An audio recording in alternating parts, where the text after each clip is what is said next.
Well, we are less than 2 weeks away from the Raiders season opener on Monday Night Football at Allegiant Stadium. But before we get there, the Raiders had to cut the roster and say goodbye to nearly 30 players today. Fox 5 sports reporter Vince Sapienza has the latest. The final cut-down day is one where players' dreams either continue or they come to an end. The Raiders had more than 5 months of evaluation, a month of training camp with practices in the early morning, triple-degree desert heat, and 3 preseason games.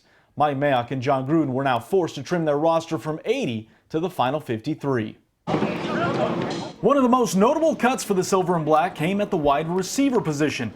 John Brown, who signed with the Raiders on a 1-year deal worth $3.75 million back in March, said then that he'd turned down more money elsewhere to come to Las Vegas. However, just 5 months later, reports say John Brown asked for his release and the Raiders granted it. Rookie receiver Dylan Stoner, who finished the preseason with 5 catches for 91 yards, was also cut on Tuesday, but he'll be a top practice squad candidate as long as he clears waivers. The same can be said for third-year wideout Keelan Doss, who's appeared in 9 games for the Raiders in his first 2 seasons.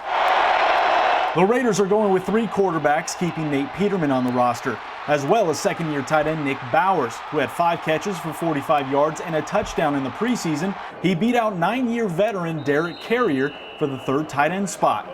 7th-round draft pick Jimmy Morrissey was cut. The rookie center is another possible practice squad candidate.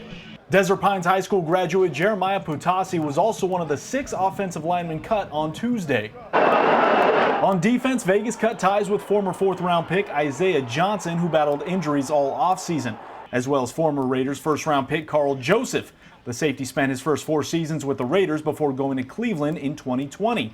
Joseph seems to have been beaten out for a roster spot by 3rd-year man Roderick Teamer, who has familiarity with defensive coordinator Gus Bradley during his time with the Chargers. Now, despite being injured, Javen White has made the 53-man roster, though the former Rebel will likely be placed on the injured reserve in the coming days, just like fellow linebacker Nick Morrow. Now, while the initial 53-man roster is set, there will likely be more moves and transactions made between now and the Raiders' Monday night season opening game at Allegiant Stadium against the Ravens on September 13th.